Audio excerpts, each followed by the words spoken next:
Welcome to the weekly shir of the Zera Shimshon, and may everybody have a blessed Shabbos and a blessed week. And we are going into the week of my granddaughter's wedding, Chana Miriam Goodman and Effie Goldblum.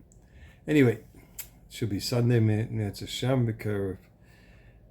So, if you don't mind, I'm going to get right to this because I don't have a lot of time today. So I pushed it off till this time. Anyway, when this is from the Zera Shimshon in Parshas Re'eh, right? And we're going to do when tithes are not taken of a fitting punishment. Okay, we'll see this. It says that the pasuk says, "Lo yisaychlu kol navela." You shouldn't eat any carcass. In other words, a dead animal. Now, it could be that this animal also was puzzled by the way they did the shechita. Okay, there's a few ways that you could do the shechita and it puzzles the animal as well, and it becomes a carcass. So what do you do with it? Lager asher b'shorecha titneno ve'achalto. So to a stranger who is in your cities, you shall give it, and that he may eat it. Now, we're not talking about a regular ger, because a ger is like a full yid, and he's not allowed to eat carcasses, just like a yid is not allowed. So this is a ger toisha. So, and or titnenu ve'achalto. Either you give it to, or he says, you shall not eat the carcass. To the stranger who is in your city, you shall give it, that he may eat it, or sell it to a non-Jew. So you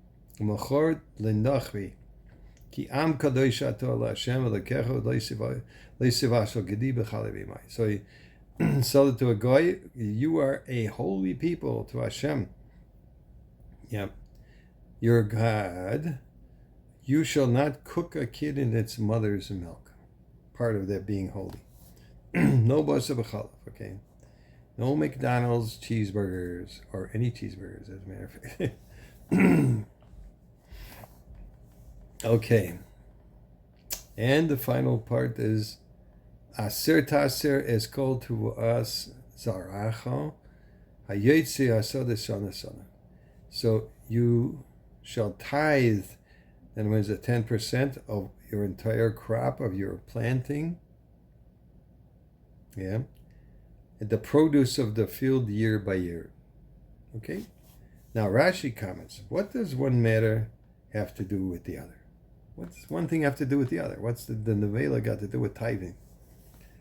Okay, Kadosh Baruch Hu said to Klal Yisrael, do not cause me to cook, the tender kernels of the crop while they are still in their mother's womb. For if you do, you do not take tithes properly. But if you do not take tithes properly, then the new crop was about to ripen. I will bring forth an east wind, and which will blight the crop. Now, why is the punishment for not taking tithes that the trees will produce fruit that will be ruined? And why just before the crop is about to ripen, why not just punish them by not allowing the fruit to emerge in the first place? Okay, there must be a deeper answer to this. Here is one answer. Okay, the reward for giving Meiser is that Hashem will bless the wheat and the produce so that they will increase exponentially. As the Gemara states, give Meiser so that you will become wealthy. Aser Kadeshatis Asher. So Gemara in Shabbos 119a. Furthermore, the Zohar teaches that blessing does not rest on something that is empty. This is why Elisha told the Shunammite woman, tell me what you have in the house. That's in Malachim, 2 Malachim 4:2.